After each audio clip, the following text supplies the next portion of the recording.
back to the atrium, and we're going to take you into the potential design for adult space. Here was our focus in the adult space. We wanted to improve accessibility. We've talked a lot about 90% of our adult small groups meet on the second floor. We have a first floor that we're trying to repurpose, and we feel like the purpose for it is best on that ground level on the east side to be adult space. So improved accessibility. And not just from the parking lot in, immediately off the east lot, but also from ABFs to the worship center. So if you think of that person that we're trying to engage and grow in relational authenticity, we want to put our ABF connection closer to the worship center. And so we're going to accomplish that here, where it'd be easier for them to go from this space to, maybe I want to go to a small group today. They can literally pass by it on their way to the parking lot. Connection and fellowship and transformational ministry, all those things happen within small group, and that's why small group's so important. So bringing that to the first floor, opening that up. Now, we had a couple of issues as we were going through this design. The first floor has a hallway that dead ends, and that's an issue because we can't have that. We're used to a circular pattern, and so that was one issue immediately we had to address. We want a circular pattern where the hallway doesn't end. You can come right around either way and get back to where you need to go inside the building. The other issue was on the east side, that door kind of looks like a back door, and we want to improve it. It's original to the very first phase of construction here. That east portico has had some wear and tear. We know we've got some maintenance that we need to do on the brick columns there. We also need to improve the ADA accessibility coming into that east door where that portico is. So as they say, we wanted to kill two birds with one stone, and we decided, why not use that portico for an interior hallway?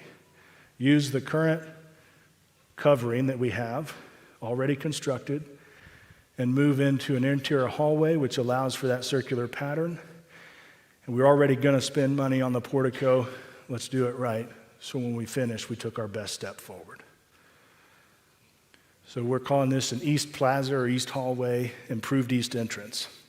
What really gets exciting about this is I'm going to show you a picture from the outside. And this is where we do all our community events. And you think about the impact that the community will have because they're going to see something going on at Second from the outside. You're not going to be able to drive by and not see construction going on, and people are going to see, man, something's going on there. What's going on there? And when we do our community events, we'll have a new backdrop that might look like this.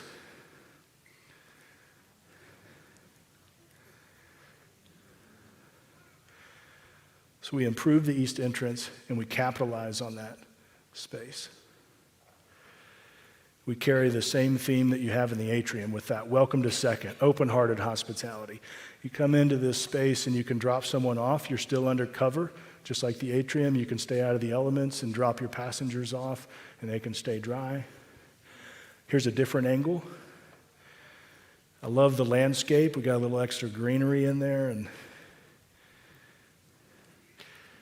then I'll bring you to a close-up what it looks like coming right in those doors.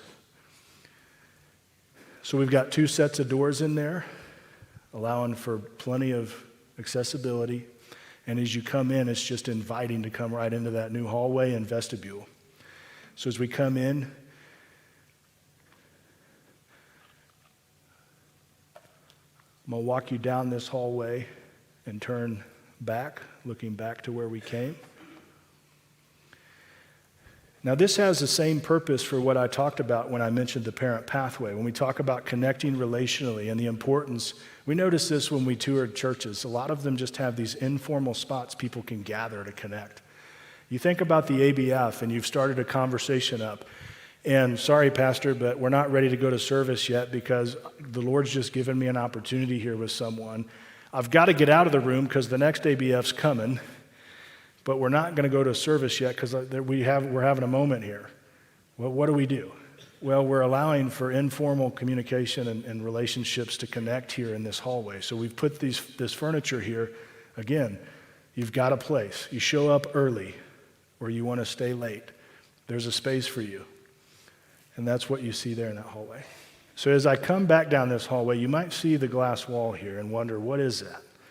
We're trying to capitalize on the sunlight and walk you into what we know to be the new gathering room.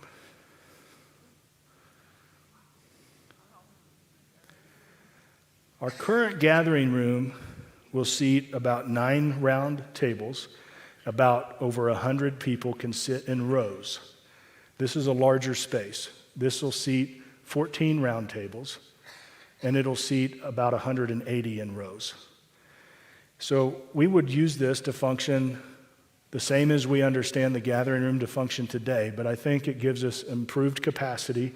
It also gives us an opportunity possibly even to host some weddings and funerals that are more intimate in this space.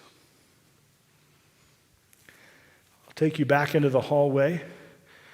We're going to go down the hallway back to that east entrance door, and I'm going to bring you up and give you a bird's eye view of this space. So as you look at the top right corner, there's the new entrance. You come into a wider vestibule in the east entrance. I just showed you the new hallway there, and then we walked into the gathering room. Now we're going to go in the east door, come down this hallway, show you a picture of the new Fireside room, and then I'm going to take you down to this hallway by the elevator, the North Hall. Show you a picture of that.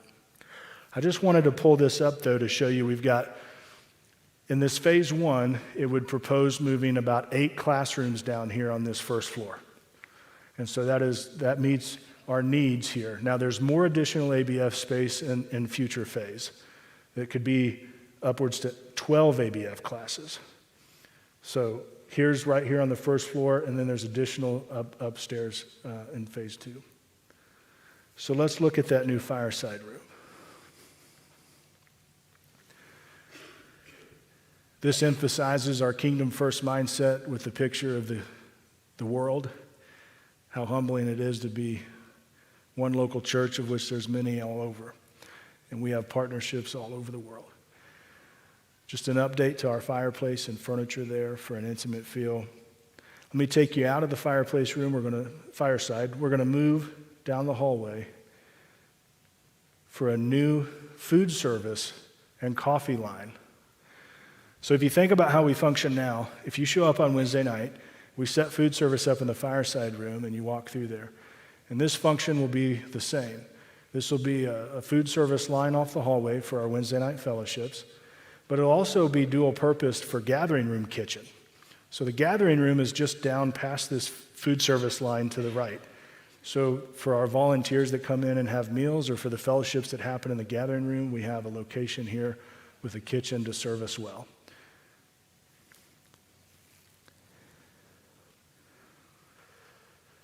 Now that completes phase 1. So the action items we're taking before you, you've seen the design.